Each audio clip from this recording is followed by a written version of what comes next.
Salamander.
Hi, good morning, good afternoon, good evening, wherever or whenever you may be.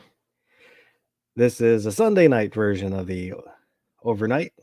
I had a cold and kind of raspy throat, so I didn't do a chat Wednesday or yesterday, but figured I'm feeling better, so fire one up and gonna do a makeup chat. And tonight we've got G23. How's it going, G23? Not bad, not bad. Thanks for the invite. And DJ Play Nice. How you doing? I'm doing well. Good morning to you. So let's take a peek who was out there. G23 was out there first. DJ Play Nice, M. Gabriel, Roy Munson, Gizzard Gary, Fine Ape. How's it going, Ape? Yeah, Rich White staying up late. So, if we get a couple more people on the panel, we might do a bracket. Handgun calibers. We'll see how that goes. Let me get my banner going. Let me get the right one. There we go. At the bottom of the screen, there's a banner with the email address and a link. You can send in comments, suggestions, or pictures within reason to untacticalfoss@gmail.com, or the link there that'll get you somewhere. In the description for the chat, there is a link for the Gilded, overnight Gilded server. Place to hang out, chit chat, share pictures and memes and whatnot. I mean, you can get a hold of myself or some of these other fellas that hang out in the chats, and it's absolutely free. So, What? I had to pay $20 to get on the Gilded server of yours. well, that's because of your reputation. You paid the naughty fee. So tonight's half thought through topic. I had watched a video in the last couple weeks. I don't remember exactly what it was, and I don't remember what exactly they were talking about, but it was a tactical guy kitted out on the range doing tactical stuff and had said, you need to do things this way. And then the next day I saw another guy on a range in tactical gear, all tacticaled out, saying the exact opposite, that you do not want to do things however the other guy was saying it. He wasn't referencing that guy specifically, but whatever the topic was. Can't remember if it was a tool or technique, but saying you do not want to do that, you have to do it this way, using definitive language, which I don't really believe in, as long as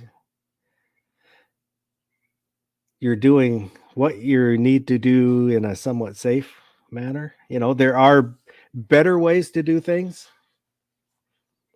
more efficient ways to do things, but they don't all have to be done the same way. And I don't know, that kind of got me thinking. This is kind of a roundabout way to get to where we're going. Got thinking again about everyday carry, what you carry. Do you carry enough? Do you carry too much? I am a minimalist. The thumbnail picture for tonight's chat, that's pretty much what I carry when I go out. It's just a gun, my wallet, my wedding ring. I don't wear a watch. I forget what's in the picture. I consider my belt part of the EDC, but I don't. My keys, and I don't carry a flashlight really. I've got a little flashlight that hangs on my keychain, but I kind of supplement that because I keep stuff in the car. But I do this knowing that there are situations which will not be covered by what I carry. But it covers enough of what I'm most likely to. Do you plan for the exception, or plan for the rule? Dan, you guys can jump in anywhere in here. So I'm kind of like you. I'm a minimalist. I have a really tiny wallet that I carry. Car keys. I have a flashlight that's on my car keys. Firearm, backup mag, cell phone. I think that's about it. Today, or actually the last few days, I've been carrying a second firearm because I'm testing out a holster. So I've been carrying 2 firearms. And I don't carry a spare magazine, and I know that if there's a problem with the one that's in the gun, then that gun becomes useless. And I fully understand that going into it. And I go back and forth every now and again. I'll think about carrying like pepper spray or mace, because there's situations where that probably doesn't require shooting somebody, but it might be someone you don't want to punch, but you need to neutralize them, and that's where pepper spray can come in. Yes, but again, with pepper spray and mace, you got to check your state laws and local laws based on how deploying of that is done. Because like here in Oregon, if you deploy your mace, it's just like using a firearm. You can fall under the same criminal acts as if you would have pulled your firearm and used it.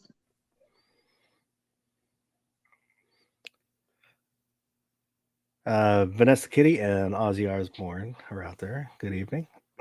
DJ, you have any input? Sorry about that. Needed to come off of mute. Yeah, my pocket carry, my everyday is pretty minimal as well. Right. The only thing that's a little bit different for me is I always make sure I have a guitar pick. But one thing I wanted to mention as my exception is a light. I tend to consider myself, to borrow your phrase, somebody who plans for the rule rather than the exception. And I'm out more often at night and obviously in need of a light, especially with some failing eyesight as I age. So that is one that I've considered doing. I just can't. I don't like to tolerate the bulk in my pocket, and I do not want to wear anything else on my belt, at least at this point. So that's where I'm checking in. G Webs is joining us. How you doing, G Webs? Good. Thanks for the link. Thanks for hosting. We're just kind of talking about kind of stuff you carry, your gun and your pocket litter and whatever. Is there, at what point is it too much, or is there a point where it's not enough? You can't know what's too much until you mastered it, right? Like you can't get finesse until you understand it. So I think there's going to be no one thing, right? So you're going to start to carry, and then hopefully you got more than one gun. You're going to carry different guns and see what they're like. And if you're going to one situation that's different than another situation, you're allowed to be different for those things, or be prepared differently. And after some amount of time doing that, hopefully you stay vigilant, but then get realistic about it. So, nobody that's efficient and effective is with little is able to do that without an experience of a lifetime of doing, bringing too much for the situation and not having enough of the situation, right? Until you get really good at using what you got effectively. Yeah. And I will change what I'm carrying based on what I'm doing sometimes. Whether it's I'm going somewhere where I know I have to take my gun off. So I'll carry like the PPK because it's small and it's easy to, stow away. Or I'll sometimes we'll just pocket carry it because I know I have to take it, leave it in the car or whatever. And there have been times where I have carried an extra magazine, depending on where I was going, or changed up what gun I, if I wanted a bigger caliber for whatever or more capacity for whatever. And sometimes if I feel like it, then I'll just carry my revolver when I'm feeling fancy.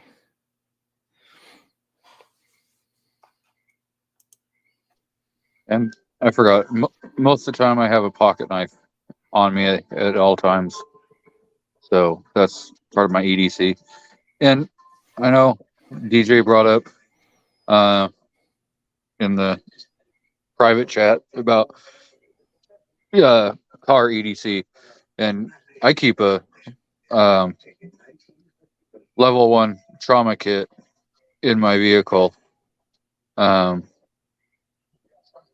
So I know sometimes we carry things in our vehicles that we're not going to carry on our person at all times. That's what I do. Like, I said that I kind of supplement. It's I keep stuff in the car all the time. Yeah. For, if you break down situations. And then some of that stuff is kind of to cover stuff that I don't want to carry on me. I know I have it in the car. So it kind of supplements what I have on me. Carolina EDC Reviews is out there. Good evening. I've got a step right in between the pocket and the vehicle, and it's lovingly referred to as my boy purse. It's a Camelback, kind of a small bladder version of one. And that's where I carry most of my support gear, although I have my IFAK in the car. Like you're saying, Foss, I don't want to have like a rain poncho shoved into my back pocket kind of thing. Yeah. So that's where that transition bag for me comes in. It also, like, my tobacco box is in there, extra batteries for things, all the cabling I need, the very headphones that I'm using right now for broadcasts. It makes me about as portable as I can get and about as light and tight as I can fly and expect if I shove a sandwich in the bag to be good for a day or more. Yeah, in the car I don't have my IFAK because I think it's still in the house somewhere. but I've got first aid kits, so lots of band-aids and gauze, water, a packable jacket, and some tools. Like I think I got my Allen wrenches out there because I used to have a backpack that I kept in the car, but I had to get rid of the backpack because it didn't fit into the space where it is now in the newer car. And then, but when I rode motorcycles, I had a backpack set up for that. So it had tools for the motorcycle and then water and gloves and extra stuff like that. I think there should be a knife in there and flashlight. I forget what all is in there now. Been a while. The last time I looked at it was when we did a chat about that. See, and you mentioned ammo earlier. I also do not carry an extra mag on me, but I do have one in the console of my car, and I do have some in that transition bag as well. So, does anybody keep ammo above and beyond, like I say, a box of ammo kind of thing in their vehicle as a backup to mags, sort of deal? I don't. I will. If I carry a revolver, then I carry speed loaders. But if I have the semi-autos, then I don't carry an extra mag. But I don't keep a gun or ammunition in the car if I'm not in the car. But separate from if I'm going somewhere and then have to be out of the car for a little bit. But I don't have a truck gun or anything like that. So I can't say I don't carry ammo in the car because there's times where, like, you go somewhere and all of a sudden, hey, there's this great deal on ammo. So you pick up some and you may not take it out like when you get home right away. So it may stay in the car a day or two. But for the most part, I don't keep ammo in the vehicle. So I can I just keep what I have on me. And I go the route of diversification. So I will either carry a 40, 9, 380, 357. So I would have to either keep all those in the car or whatever I'm carrying, then put that in the car. If I did that. And and again, these are just, this is not meant to tell anybody how to do what they want to do. It's just a discussion about how we do it, just to get people to think about what they're doing. So there isn't one way to get there.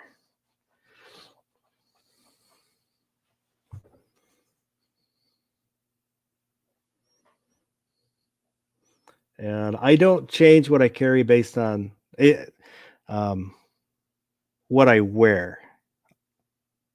I'll carry the same things pretty much throughout the year, whether I'm wearing more heavier clothes or not. But I've only lived in the Northwest, so I haven't been in Nebraska in your summers and winters, so I don't know if I would dress differently and that would make a big difference. It's mostly it's about having it. Yeah, mostly it's about having an overgarment in the transitional seasons here in Nebraska. But I definitely go garment to gear rather than gear to garment. It's got to work. Whatever I wear has got to work with what I want to have at the ready all the time. The exception that I'm running into in the last couple of summers is that even though I wear shorts all year round, I've gone down a couple of sizes, so I don't have as many things with belt loops on them anymore. And you had mentioned you consider your belt to be part of your EDC, and I've already had a couple of occasions this year to be rethinking that. And I'm not ready to go with pocket carry as my usual, but now that I'm wearing shorts, it's a lot of board shorts basically. I'm lucky to have pockets in a couple of those. So I think I'm going to be changing things up a little bit and trying to become comfortable with other carry scenarios. up to and including the firearms themselves. I have to have pockets. It drives me crazy not to have pockets. There's stuff I need to carry and I need somewhere to put it. So if I wear shorts outside of the house, I'll wear cargo shorts, dad shorts. Yeah, cargos is what you could find me in most of the time prior to this. Actually, there's been a development since I was last fashionable, I guess, and that is the inclusion of, like, I'm calling them cell phone pockets. Pre-cell phone, I'm going to call them like a cigarette pocket because it's about that size. But a lot of these shorts will have, instead of having slash pockets, it might have a back one with Velcro, and then it'll just have a drop pocket on the right-hand thigh. And that's kind of been handy for me because I don't carry a traditional bill fold. It's closer to like a Travax, although it doesn't have a frame like that. It's still leather. But yeah, really abbreviated version of one. So far stuff is fitting in there. So I'm digging the versatility in that way. It does kind of make me lean to one side though. It's all heavy right.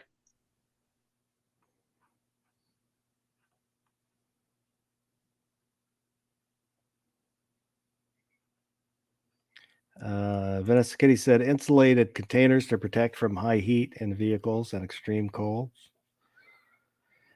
I haven't, luckily, like I said, I keep water and I've never had it freeze in the car.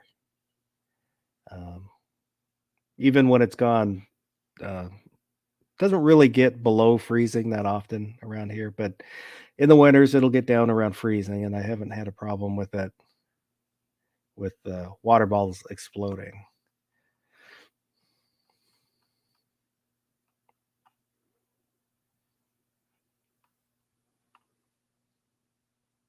And Vanessa also said, I have 2 plastic tubs with various sizes of tool bags. I keep larger wheeled hydraulic jack in the truck bed.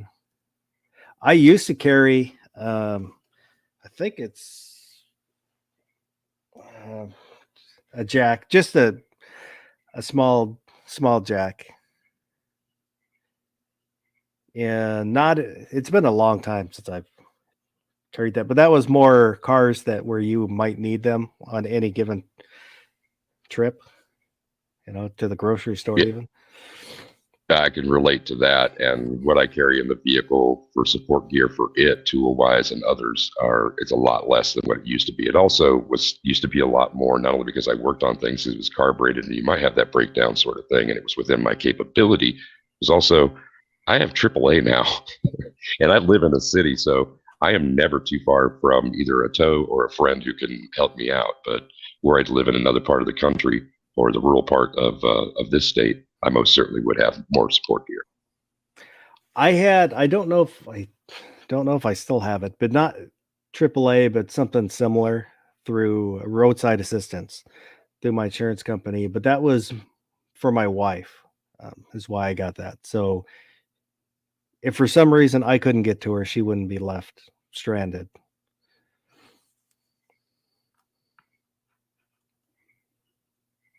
That coverage actually has come in handy a couple of times, but I've been traveling, so it's been more than worth what I throw down on it annually. Carolina EDC said, I only wear cargo pants or shorts, but now that Vertex has some jeans with plenty of pockets. I usually just wear jeans. I'm not a fancy boy. Jeans and normally just a polo. I like polos. They're comfortable and they look nice. That, or if it's chilly out, then I might wear a sweatshirt. But even if I wear a sweatshirt, I'll have an undershirt. One of the I can never remember the name for the material. The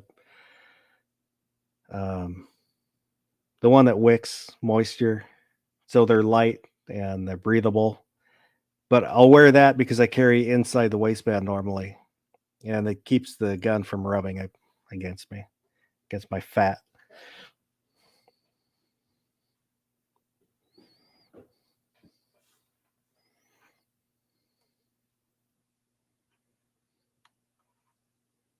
Hancho is asking, what about jorts? I have never worn jorts. They hold no appeal for me.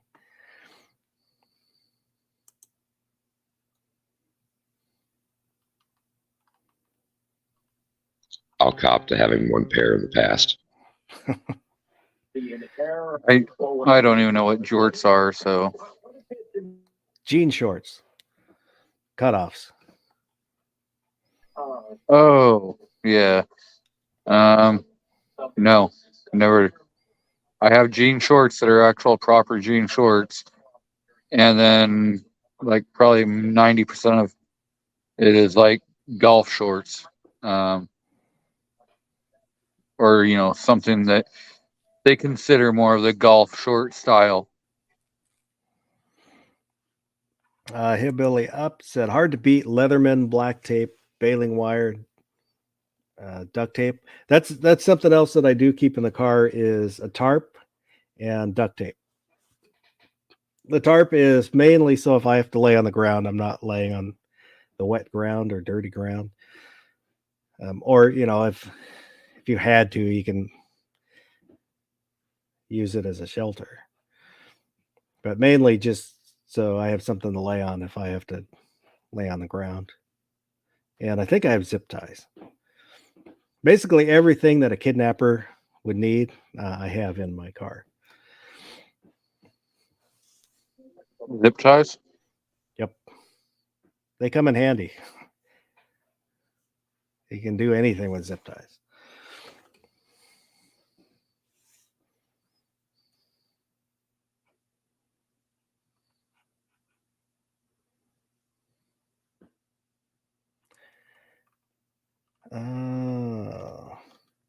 Super Bad Videos is out there. How's it going? Yeah, he said it's been a while. It's been a long time.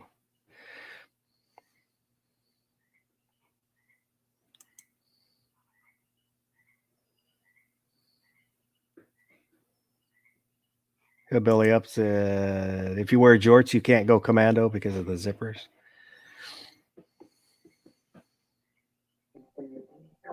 You can pretty much go commando in anything. It's just, do you want to? Yeah, it's a way of life. It's a lifestyle. I don't like that being that free and easy. I like boxers because you're a little freer, but I need that something there. I'm just too uptight.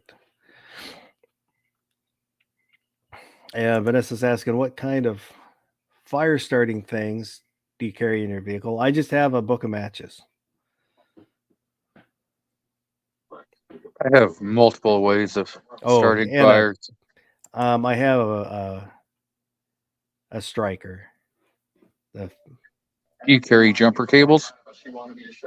No, I carry one of the little jumper boxes, the little boosters.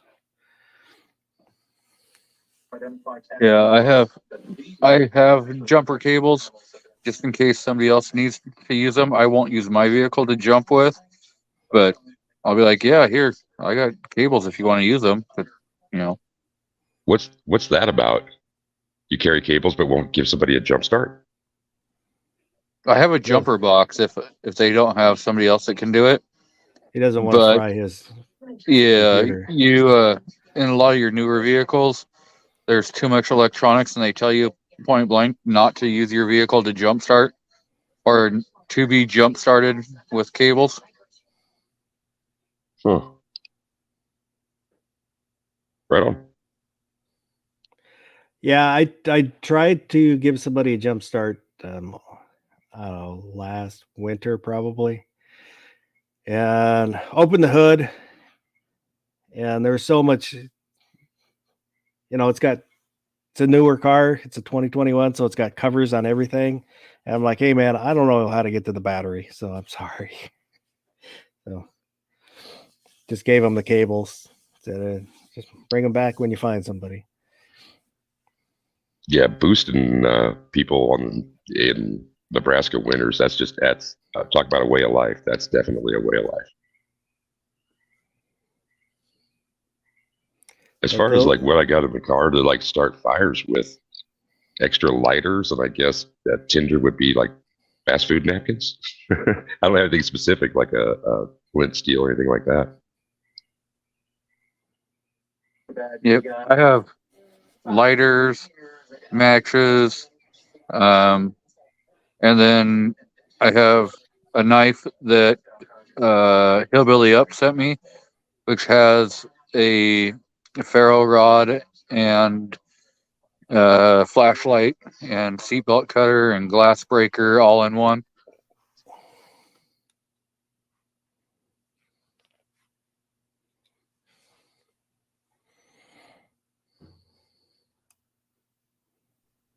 I used to have a Leatherman Micra as an EDC thing. That's kind of fallen out of my pocket's favor lately, but I do have, and I didn't think about that till you mentioned it. I do have a couple of their knockoff Leathermans, but they're like big honking ones. They've got like 70 things on them.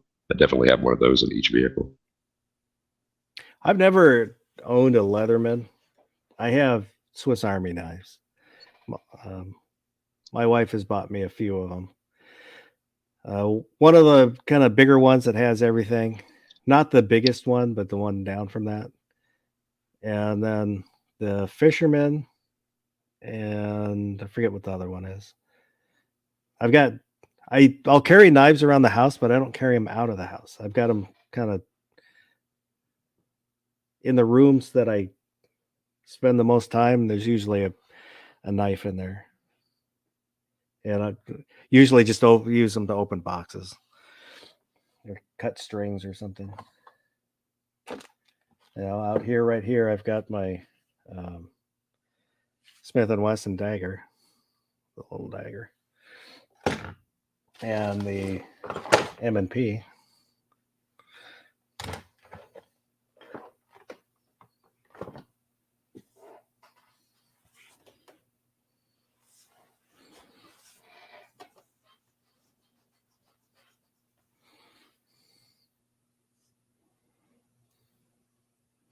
Vanessa said she also won a knife from Hillbilly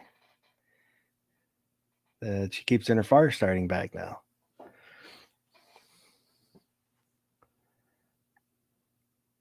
So Hillbilly is making sure everybody is prepared.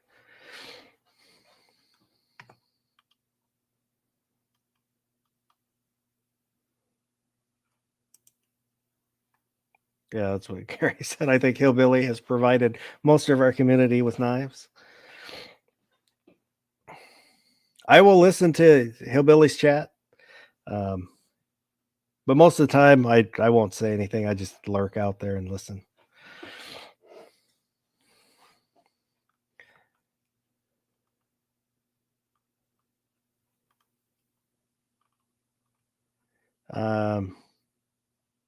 So is there anything else we should cover on that, or is that enough for now? Like I said, it was only a half thought through topic. Okay, What we covered would you- our pockets. What would you Go ahead, Jake. carry? What would you carry if? If what? I don't know. There's different things because, like you said, you're saying you're aiming for the normal. Then Yeah. when you anticipate it's going to be not normal. What if I'm if I'm in the woods, then I'll look for, carry a larger caliber or more capacity. Also, if I'm going to the mall, then I'll have more capacity. And pocket knife, I have carried this folder, my Damascus folder that barbecue sent me that I love.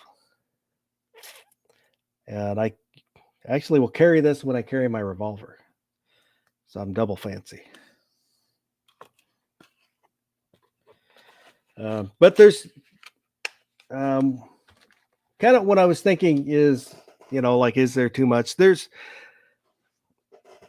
people who will carry backup guns. And again, I'm not saying, any is right or wrong. It's just, we're kind of talking about it. And somebody had asked Yankee the other day about a backup gun to his backup gun. What should be a backup gun to your backup gun? And that seemed, for them, maybe that made them feel better, more comfortable. And that's, that's fine. For me, that would be too much stuff to carry.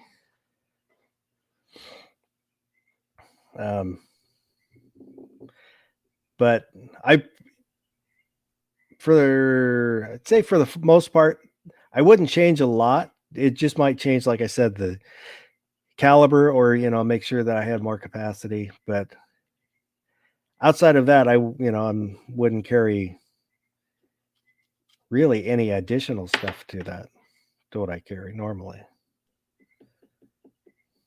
Yeah, I'm sort of with that. Besides the things that I mentioned, mag and light. Second, backup firearm, maybe. But I got a question. If you carry a backup firearm, do you carry it strong side or weak side? I would go weak side, just because it occurs to me just now, and I want to be fancy. I had never really thought about it, because it wasn't something I'd ever want to do. I know some people will like ankle carry. I don't know if the pocket carry. There's somebody that I know that at one point in time, he would carry as many guns as he could, just because he could. Wasn't so much that he thought he needed them all. It was just, I can do it, so I'm gonna do it.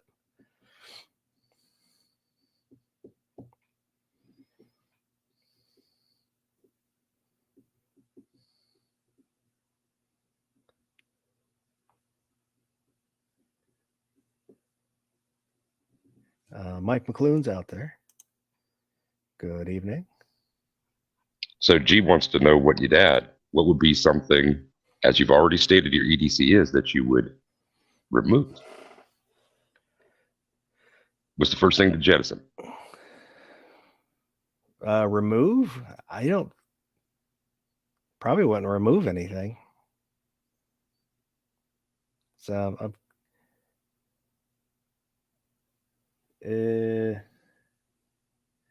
yeah, I might switch out one thing for another, but I wouldn't really not carry something that I'm already carrying currently.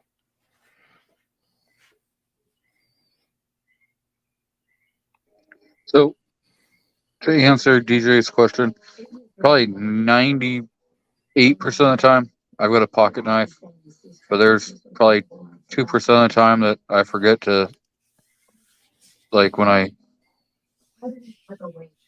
empty the pocket sometimes when I go and put new shorts on in the morning, forget to throw the pocket knife in every once in a while. So I consider that removing the pocket knife. But I can keep knives in the car. I've got knives at home, so. I have before been in a hurry, and it's happened more than once, and forgot to carry my gun. Just get in kind of a hurry, get in the car, take off, and then realize, shit. Well, here's hoping for the best.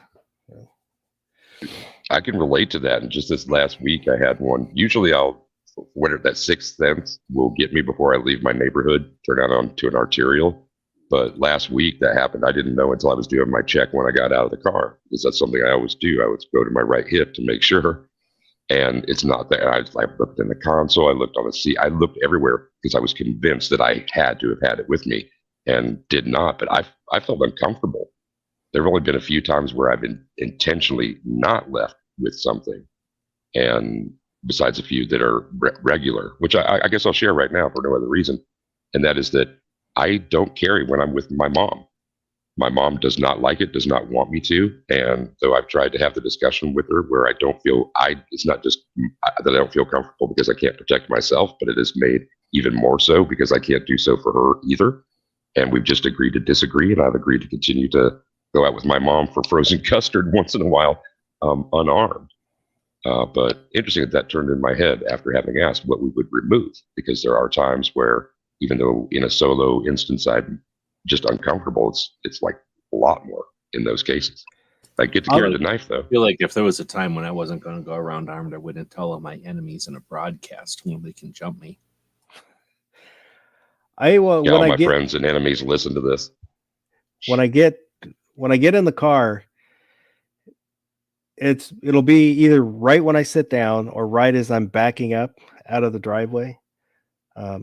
It'll be, if I'm going to work, I've got work shoes, work clothes that I wear, and my smartwatch. That's pretty much the only time I wear a watch is at work, my smartwatch. As soon as I get in the car or I start backing up, I can feel that it feels wrong, and I know I'm missing something. And then it'll just be, well, shit, do I feel like going back in the house and grabbing it? Because if I've got the wrong shoes on, my feet feel funny because I'm not wearing my work shoes. And then if I'm just out to run an errand, if I'm wearing my work shoes, it feels funny. When I usually, right as I'm get to the front door to leave, I'll feel my back pocket, I'll feel my front pocket to see if I got my phone and that's the other thing I carry is my phone. My phone and my wallet. And there have been times where I have forgotten my wallet, which has my concealed carry permit. But that's just been on a short errand. It also has your ID in it. Yes. We have things in Arizona that as long as you have yours, you don't have to have it on you. I think some other states have that too. Yeah, I don't know how strict Washington would be about it. I haven't really heard anybody talk about it. Washington's probably pretty cool about stuff like that. Well, they used to be. But at times where I'm carrying, but I don't have my concealed carry permit, which,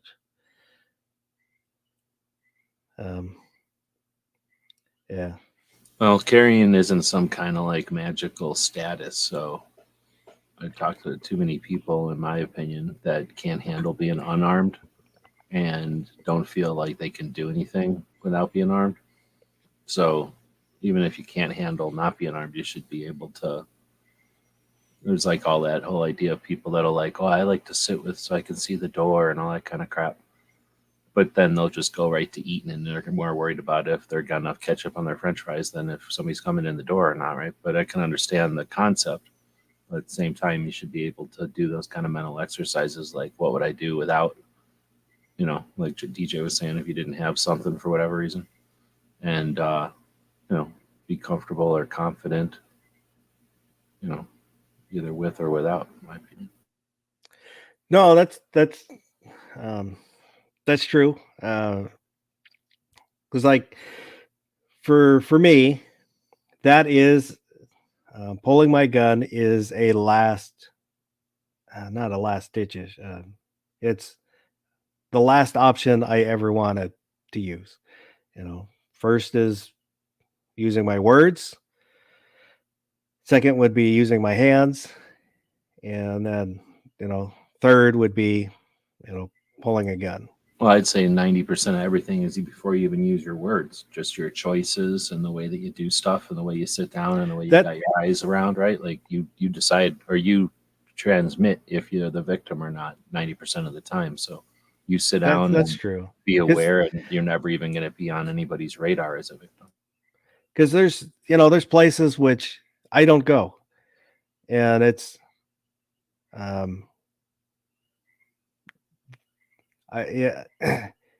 not they're not hellholes, but it's riskier places to be, so I just choose not to go there. Whatever is there I can do somewhere else. So I'll choose where I go. If I'm at a restaurant, I'll tend to be where I can see the most of the room, and I'll have my wife will usually sit across from me, but if I got my kids with me, they'll be on the inside of me, so I'm sitting on the outside. But and I'll tend to look around, and even if I'm not consciously, scanning the room for danger, it's just a habit now where I look around, and then something that is out of the ordinary will catch my eye.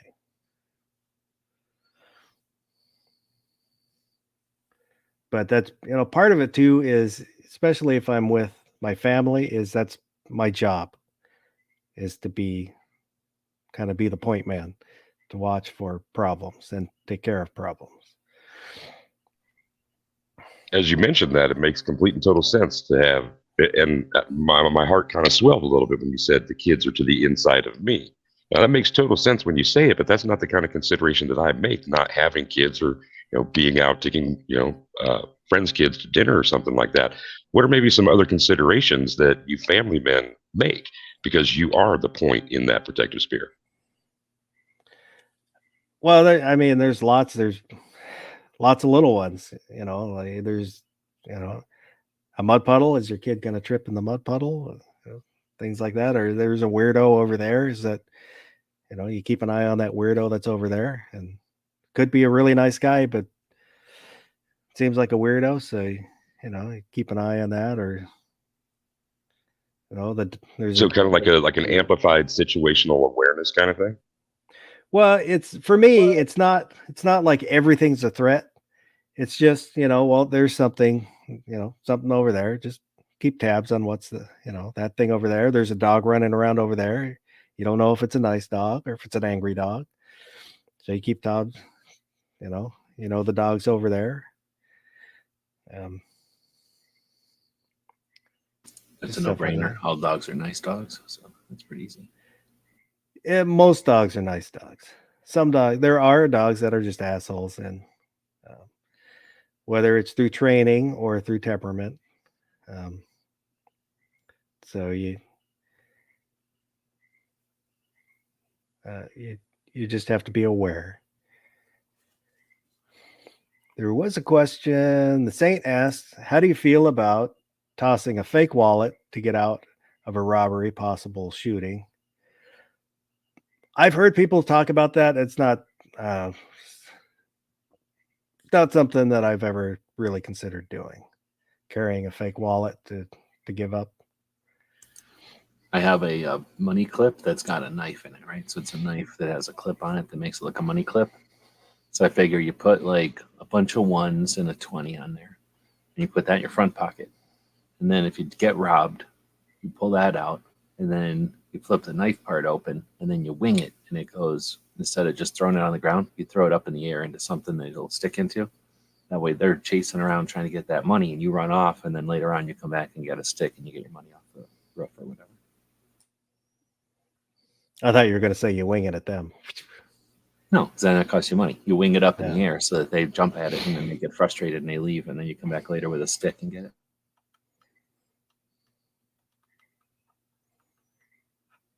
No, I think I understand the concept, but I think that's movie stuff, and I'm not going to carry around extra stuff for that. I'm going to try to avoid a situation where that would be a necessary thing, and if it is, then at the most put like a couple of bucks in a front pocket or something. If you're really carrying a bunch of money in a situation where you shouldn't, smartly be carrying a bunch of cash, then you put a little bit of it somewhere, I guess, to be deceived, to what's the word, to divert from or something, to hide the other. But I think you can not look like a victim just as easy as not setting yourself up to have, what is that called, decoys? Like I wouldn't worry about decoys as much as just not looking like a victim. Bad guys are not looking to like challenge other strong bad guys, or like, they're rarely doing anything to create ego or anything. They're just looking for the weakest person with the most bang for the buck and their time spent ripping you off or whatever. So they're just looking for something that's easy. Just don't be easy, and then you don't have to worry about it so much. Have a good night, hillbilly. It's easy to say if you're not, I don't know, physically small or something, or physically whatever, frail or old, or physically in a situation where you have to worry about it, differently abled, or Yeah. broken or something. And Tim S. I don't think I said hello to Tim S. who was out there. So I'm not going to carry a second wallet, whatever. My primary wallet, I don't carry cash. So there's possibly my debit card in there. And I can, from my cell phone or from the wife's cell phone or whatever, I can shut that card off before you could get to the ATM to take any money out of it. So, not too worried about that. They don't have to go to the ATM. They just go online and order off of Amazon real quick. Well, I will say cash is still king, no matter what anybody says. If a payment system is down, your cards don't mean shit. And I'm not attacking you, G23, on your choices. I'm just saying. Or if you're stuck somewhere and you need to get something from somebody else that happens to be there, you can offer them cash. You can't necessarily offer them your debit card. So I usually do carry some cash. I figure I'll carry enough cash where if I'm stuck somewhere, I can eat no matter what kind of restaurant it is. So what is that, $40? Usually $100. Oh, fancy. And so I have it set up with the bank that my debit card, I can't use it online. I have other cards that are specific for that, which I don't carry on me. So pretty much you can only use that card at a machine or an ATM. Some like you'd have to go into a store and use that card. What if your mugger has the Square? He's got the little app on his phone and he's mugging people and running their cards right there. He mugs you, but you have to buy candy bars off of him for $30 a candy bar. That's how he hooks you. He's selling candy bars for the Little League. And then bam, he mugs you.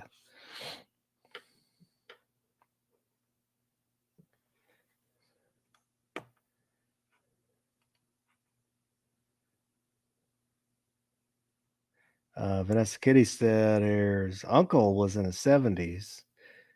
In the 70s. Drove home and was in his driveway. 4 people robbed him and his wife while they were still in his vehicle.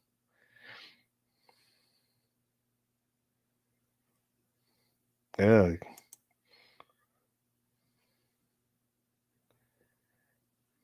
Then they cut him for some reason.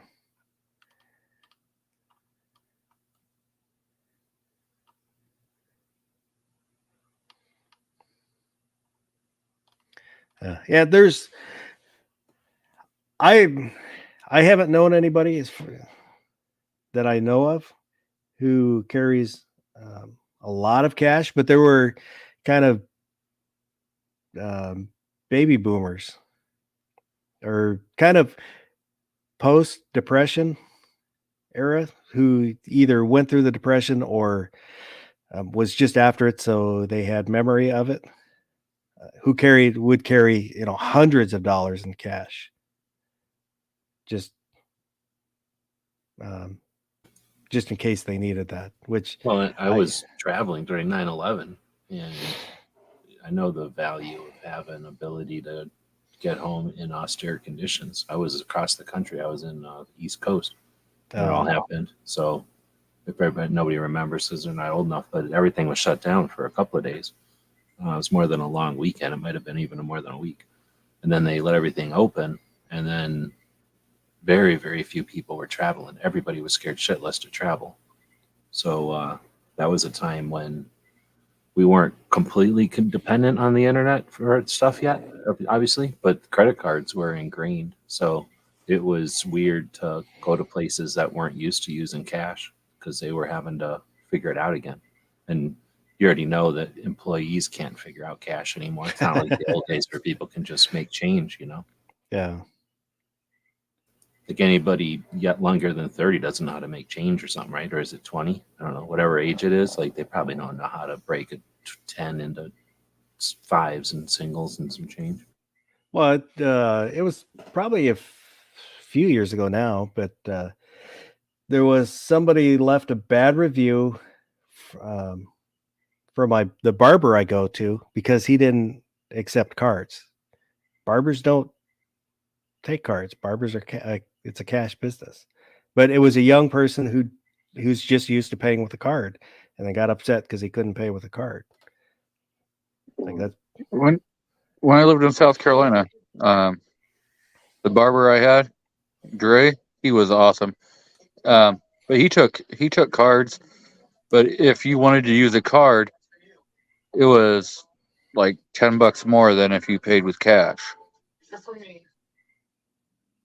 Yeah, especially if you're not getting a lot of cards through your store, then they're going to charge you a fee. So the fewer charges you get, the more expensive it is to do each charge. So they kind of have to put a fee on there. Or eat it and not get paid as much as they would.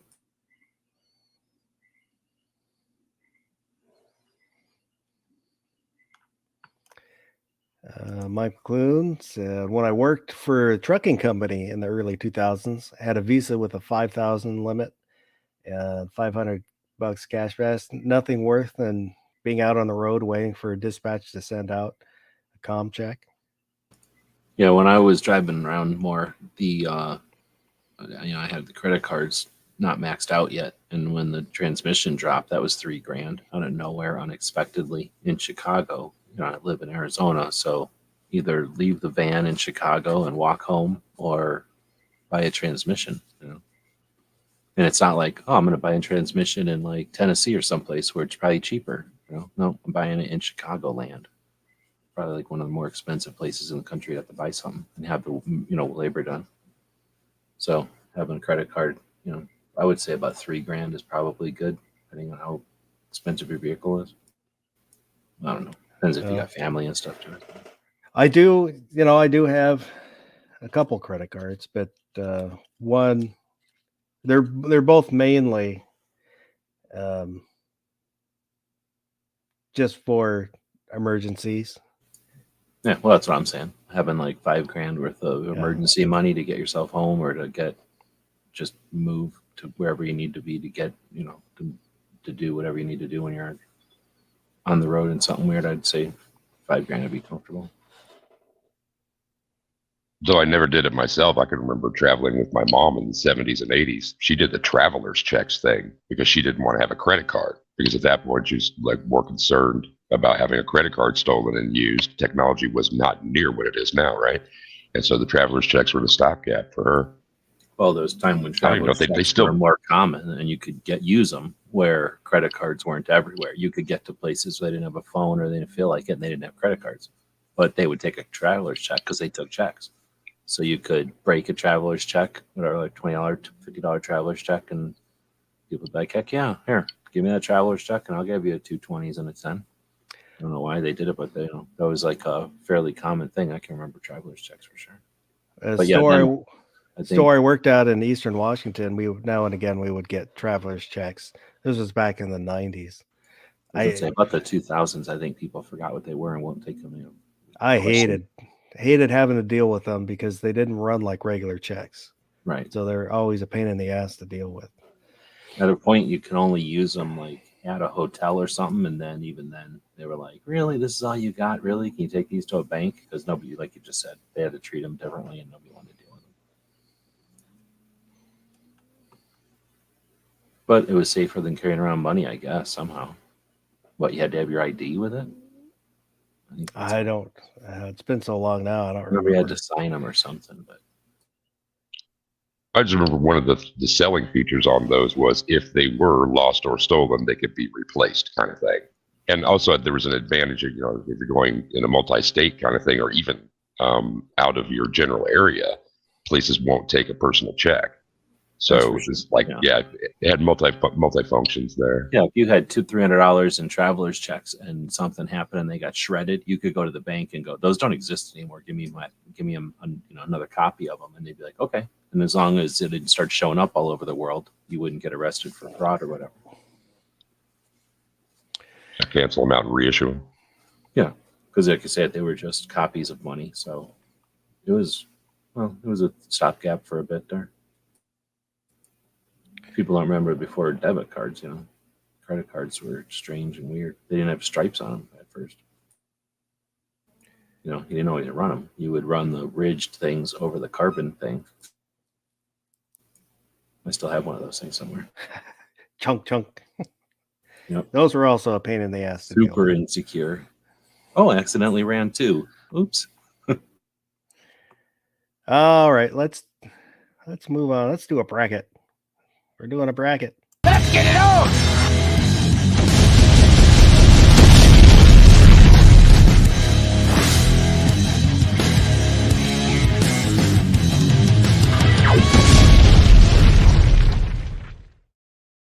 All right, I loaded the wrong intro. It is a bracket, but it's not an ice cream bracket. Let me call up the bracket. I just found one online and did it. Yeah, I think that's it. Yeah. Let me see if I can make this a little bigger so everybody can see it. Handgun calibers. 16.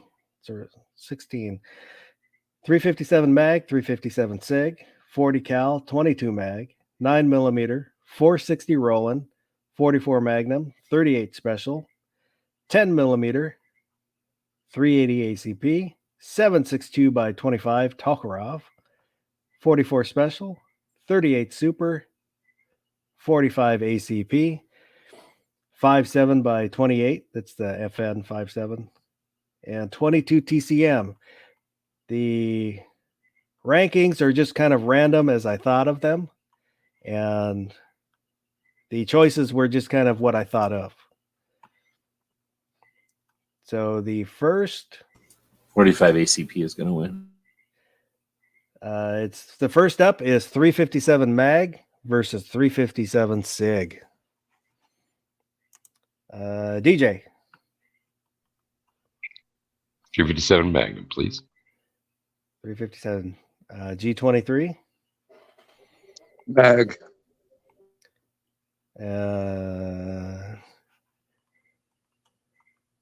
G-Webs. I'm going to go with the less popular double-shouldered SIG 357 SIG Magnum. And looks like out in the chat, 357. So 357 is going to take this one, which It's unfair. all right. So Has I thought anybody even shot 357 SIG in this room? no. Yes, I have shot 357 Yeah. SIG. Well, apparently I can't fill in all these. I could fill in the first ones, but I couldn't fill in the rest. So I will have to write these down. Write them on your screen with one of those washable markers. I got to find where I put my pen. Where did I put my pen? All right. So I usually have a pen right here that it's right there. All right. Can you copy and paste? No. All right. So 357 Magnum. All right. 40 cal versus 22 mag. These are again handgun calibers. DJ. 22 Mag. G23. 40th King. And G-Webs. No, there's no way you can say Magnum, 22 Magnum, and a handgun caliber. Those are just like unique guns. So 40 for sure. I say 40 also. It's one of my favoritists. Ozzy and the Saint both say 40. Mike McClune says 40. So 40 is going to get it. And now we've got 9mm and 460 rolling. DJ. 9. Yeah, I figured you would say that. G23. 460 rolling. G-Webs? 460 Aro Land. I'm going to say 460 9mm. Roland. 460 Roland. So it's 9mm is going to take it because that's what the tiebreaker is. The chat, and the chat is saying 9mm. Ozzy, Gizzard, Carolina, and the Saint. 460 Roland. So 9mm is gonna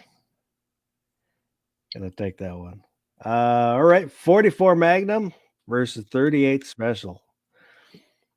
Hang on here. Let Iron Road in. There we go. Hey, how's it going, guys? It's going all right. DJ, 44 Mag or 38 Special? 38 special. Hold on loosely. G23. $40. 38 special. Really? G-Webs?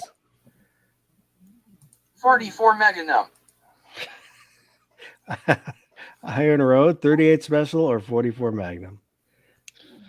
I go with 38. Wow. Come on. Name a 38 semi-auto. Anybody. Come on. And then we have the epic 44 Magnum Deagle that wins all. I say 44 Magnum. Well, you could say the 357 Deagle because you can throw the 38 special in there. May not headspace completely, but it should still work. It will not. No. So, The answer is 44 Magnum.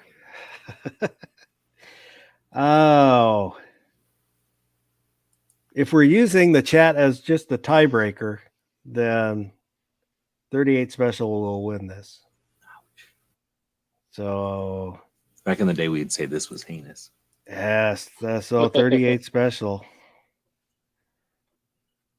I think we're going to give that one an asterisk. That's how you see pure democracy is not that good. You're not kidding. All right, 10mm, 1 centimeter versus 380 ACP. DJ. 10mm. G23. 10 mil. G-Webs. 380 ACP. Really? Wow. Iron Road. Give me the beloved Jeff Cooper 10mm. I will say I do carry and like the 380, but I'm going to have to go with 10. Gizzard said 380. Ozzy said 10. The Saint said 10. Mike McClune said neither. Yeah, you just lost your Walther contract. Their sponsorship is being yanked right now. All right, 7.62 by 25. Tokarov versus 44 Special. DJ. Tokarev. G23. Special. G-Webs. Tokarev. Oh, Iron Road. 44. I am also going to say 44. So 44 is going to take it. Out in the chat, Carolina, that's the wrong one. Mike McClune said Tokarev. Carolina said Tokarev. Ozzy said Tokarev. Lots of Tokarev lovers out there.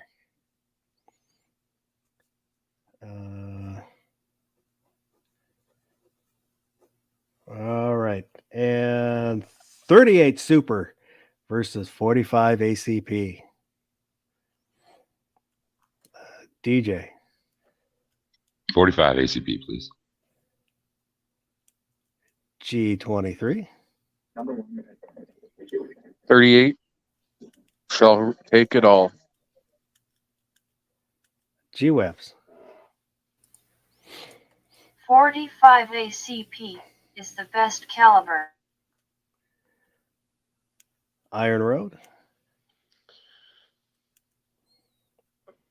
I'm actually really kind of torn here. 45, just because the fact that I have it. And I would say 45. So that's going to take it. The Saint said 45. Ozzy said 45. Mike McClune, 45. Gizzard Gary, 45. Carolina, 45. Mike said, but I do like 38 Super.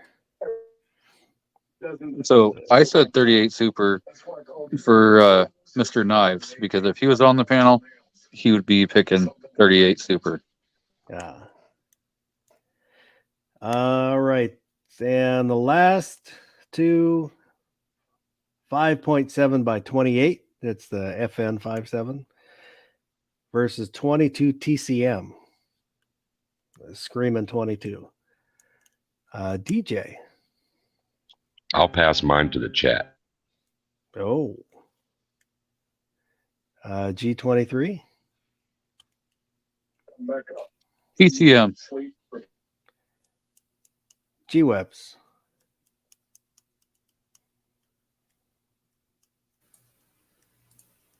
.22 TCM is pretty cool, but 5.7. And Iron Road. I'm going to go with the 5.7. So the 5.7 is going to take it. I don't care about either of those two. And out in the chat, it's all 5.7. The Saint, Mike McClune, Giz Gary, Ozzy. I saw a box of 5.7 today, and it was $57 a box. There is no way I am paying $57 for a box of ammo. Is that 50 or is that 20 defensive rounds? 25 defensive rounds. It was, I think, a box of 50. I didn't pay too much attention when I saw the 5.7, and it was $57. I'm like, no, thank you. Yeah. All right. What if there were 1,000 rounds in each $57 box, though? All right. So round number 2. We've got 357 Magnum versus 40 cal. G23. We'll start with you. 40 cal is king. Iron Road. 357 Magnum. DJ. 357. And G-Webs. .357 Magnum wins. Yeah, it does take this. I am a huge 40 cal fan, but between the two, I have to go 357. I have to say. And Ozzy, Mike McClune, and the Saint all say 357. So we did just hear it live. G-Webs voted for the 9mm. The Magnum 9mm, we might say. Oh, them's fighting words. All right, we've got 9mm versus 38 special. G23. Oh man, this is hard because they're both actually 9mm. So I'll take 38 special. DJ Play Nice. 9mm. Iron Road. 9mm. G-Webs. Another Saturday night 38 special. Now I lost count. I So we had think it's 2-2 because G and It's 2-2. 2-2. I'm gonna say 9mm. And that's the chat. Ozzy said 5 for 9. 38 special, 0 for 9mm. Mike McClune, the Saint, Carolina all said 9mm. So That's 9's gonna epic. take The that. computers call it 9 millimeters. 9mm. But all right, we've got 10mm versus 44 special. G23.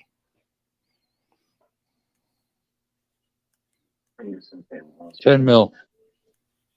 And DJ Plain Ice. 44 special. Oh. Iron Road. In terms of power factor, is 10mm more closer to 41 Magnum or 44 Special?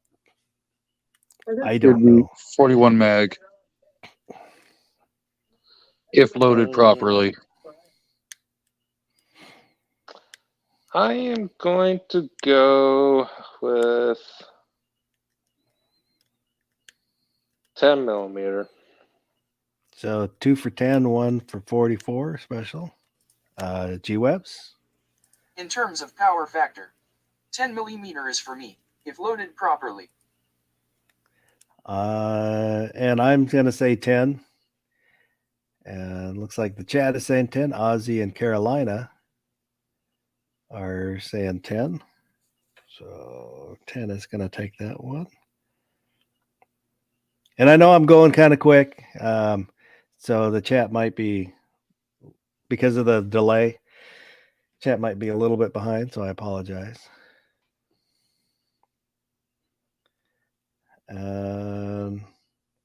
45 ACP versus 5.7 by 28.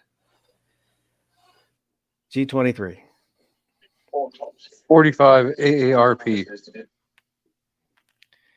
And DJ Play Nice. 45. Iron Road. 45 for the damage factor. G Webs. 45 ACP is going to win it all. And I'm going to say 45. So it looks like a clean sweep because the chat is also saying 45. The Saint, Ozzy, Mike McClune, and Carolina all say 45. All right. So we're down to the semifinals.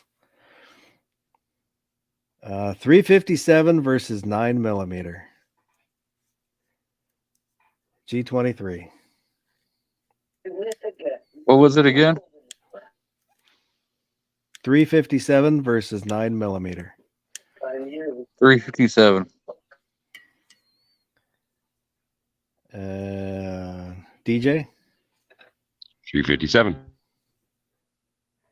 Iron Road. 357. G Webs.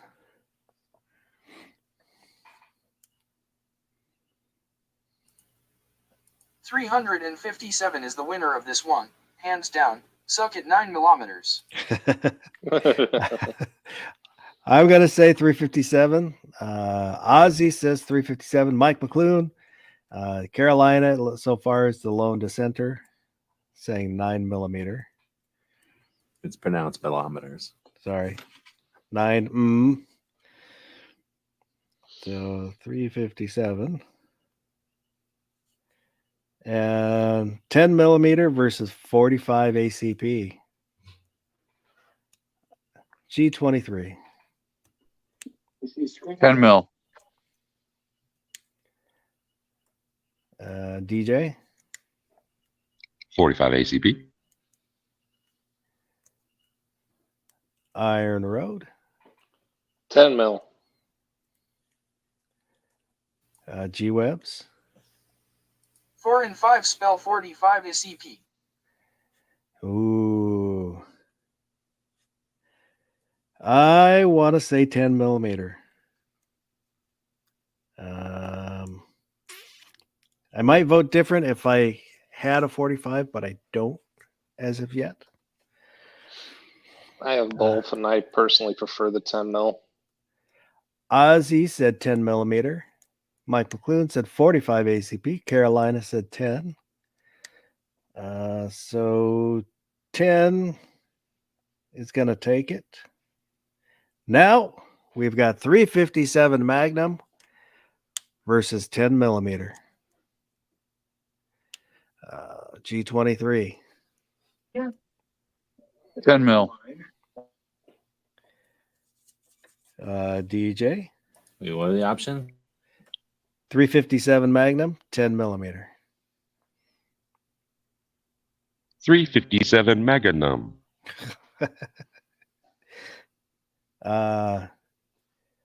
Iron Road.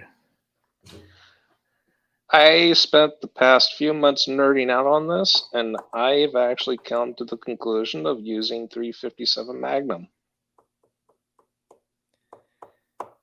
G-Webs. 10 millimeter. So it's 2 and 2. I'm going to put this out to the chat. So the chat will be the decider, the tiebreaker. Chat, decide right, please. So Ozzy said 10 millimeter. Mike McLuhan said 357. Carolina said Diaz.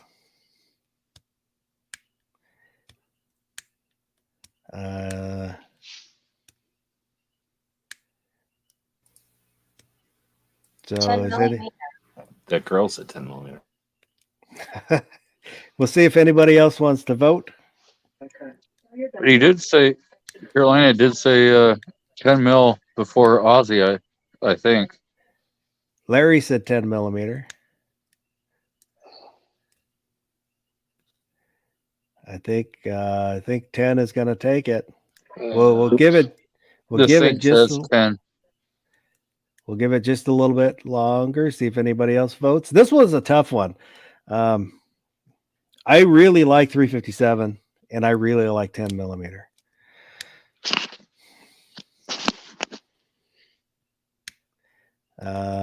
So we'll do a countdown.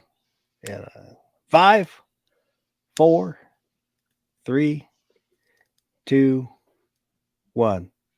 10 millimeter is going to take it. It's more So useful. 10 millimeter. 357 is neat, but it's almost useless in a pistol. Yeah. Put 10 millimeter in a revolver if you have to.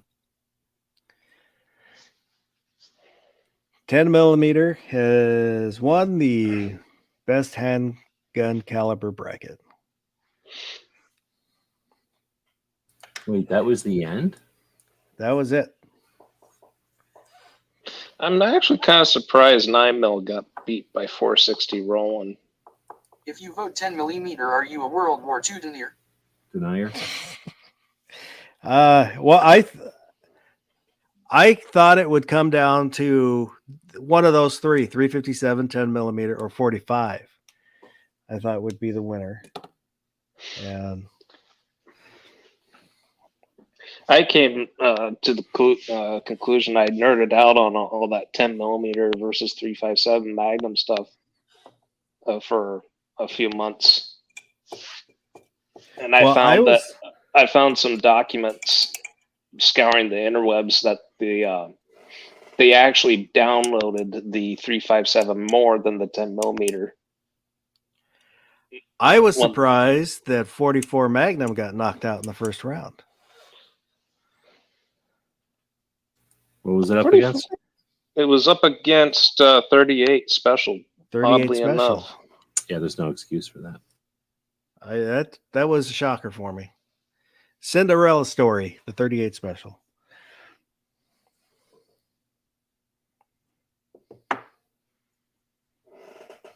That's how you know there was some financial influence.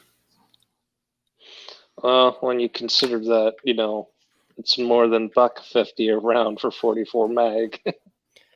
There was the payoffs going on. Definitely. Some of the judges were paid off to vote. I mean, it would have been a lot more atrocious if 9mm beat it, but then again, that there's no excuse for 460 Roland. So let's say that in school, if it was some sort of like cultural tradition to do a bunch of push-ups every morning in school, or maybe every class, so that we had a nation full of people with tremendous upper arm strength and wrist muscles, I don't even think they would have invented 9mm. Everybody'd be shooting 10mm. 10mm would be like the new 22. The 460 I didn't think would do well just because nobody's really familiar with it and you don't ever see it in the store. But that was just one of the ones that I thought of, so I put it on there. There's only one place that I know that you can buy it, and it's online. 500 Magnum voted for it. You watch it. Oh, I didn't even think of 500 Magnum. I was honest. Ozzy said with ballistics and today's ammo, 45 just gets left behind. Come on. 45 ACP is like the pickup truck of ammo. You can use it for everything. It's perfect for everything, and even more perfect for certain things, like winning wars. Yeah, there's a reason why General George S. Patton carried the 357 Magnum instead. It was a show off. He also called it his man killer. It was essentially his version of a TikTok. His meme. Yeah, as much as I love my 10, I did all the nerding out. I found that it also can have with the high section generally has a higher sectional density for penetration, and it's definitely going to be my hiking gun over my 10mm, despite the fact that I already have a chest holster for my 10mm. Mainly because of the fact that my 10mm is a single action 1911, and I kind of sat there going like, it may not be a good idea to have something that's a single action only to be cocked and locked, because the last thing you need when you got a big old cougar or black bear or just a bear in general charging you, you don't need to be fiddle farting with the safety. You can take down a cougar with a nice Chardonnay. Guns and Barbecues is out there. Different type of cougar there. A little bit more fur. Hopefully your ribs are feeling better there, Barbecue. Out of respect, most wild animals will wait for you to get your gun ready. So it's a fair fight. Yeah. So 90% of the time they're going to do it to you when they're not looking at you. But I was talking with my one of my peers that I often go to for reloading advice, and he told me generally if you got a predator charging you down, you want to try and shoot it with your rifle first. But in the advent that you're out bow hunting, generally you're only ever going to be lucky enough to get the first shot off, and that's it. And I've sat there and thought, I got this chest holster, and it's only allowed to be, it only allows the 1911 that I have to be, it only fits in the holster when the hammer is down. And I'm just kind of going, So these are the new batch of stickers that I got in.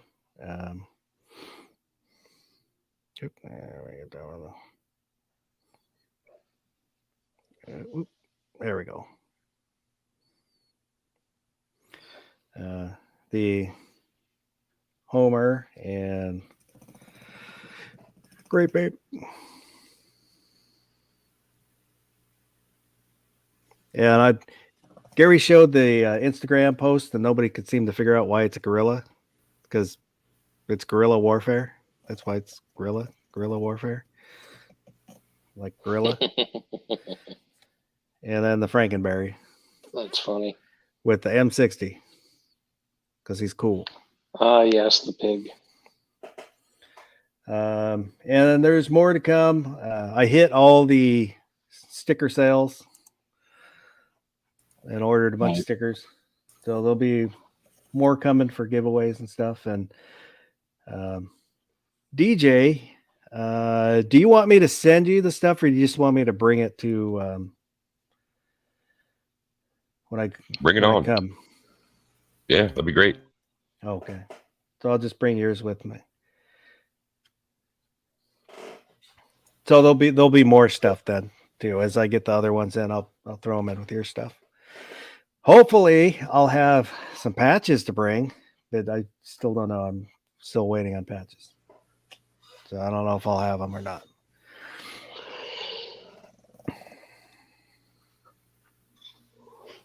MCK is out there.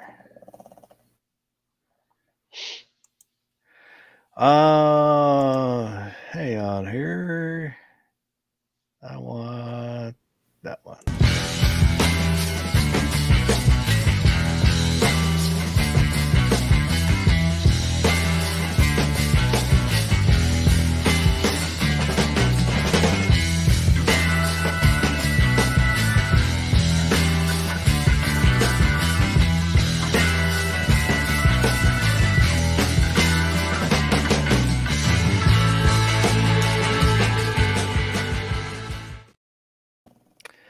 GearWebsites.com for all your 2A related t-shirts, stickers, patches, web design, web consulting, product consulting, 3D printing. You name it, he can probably help you out with it. King Henry 47's out there. Good evening.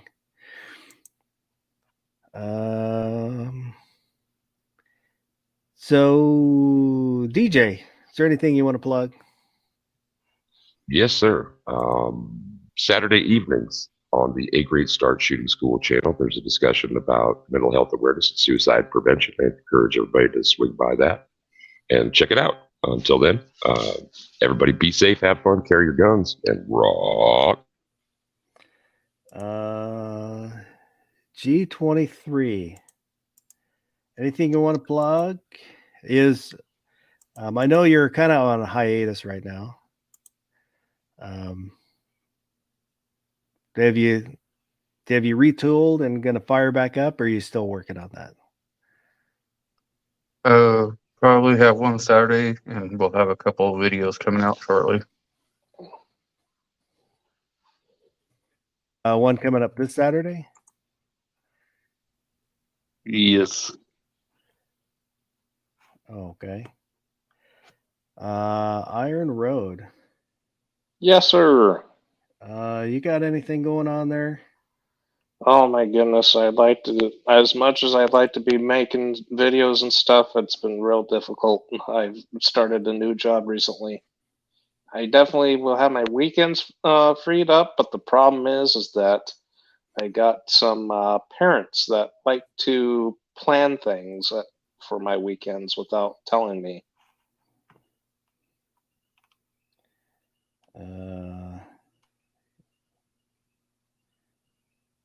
All right. Is there any videos that you're working on and going to put out when you can, or ideas for videos? Or not particularly, but I've been in my videos. I have been getting lots of comments in my magazine reliability test for the new 15 rounders that came out for the Shield Plus that were originally came out or debuted when the EZ came out, and they've been asking for a follow-up video on that. I know that for sure. In other words, I don't really have a lot of content to make up, but I definitely think I want to start making a video with my completed Aero Precision build.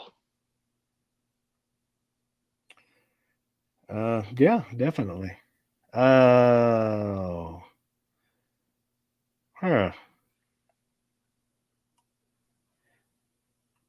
That's interesting.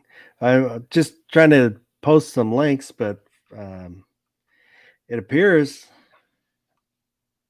I may have been unsubscribed from DJ because he's not in my links.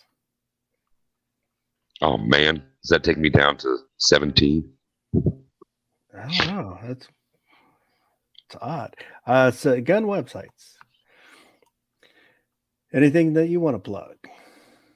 No, thanks for the link. Thanks for hosting. It's good to have a bonus Sunday episode.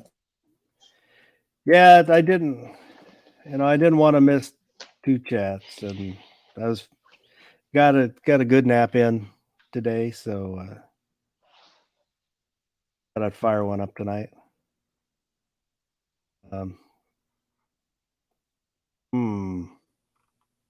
Just trying to get a link here.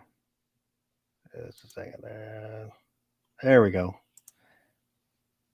I'm resubscribed to you, DJ. I There will is be a- having my 20th subscriber giveaway sometime next year. There is a chance that I was never actually subscribed to you, because that does happen, where there's channels that I could swear that I was subscribed to them, and then I, for some reason, just never did. Oh, I am now, so you're stuck with me. All right. So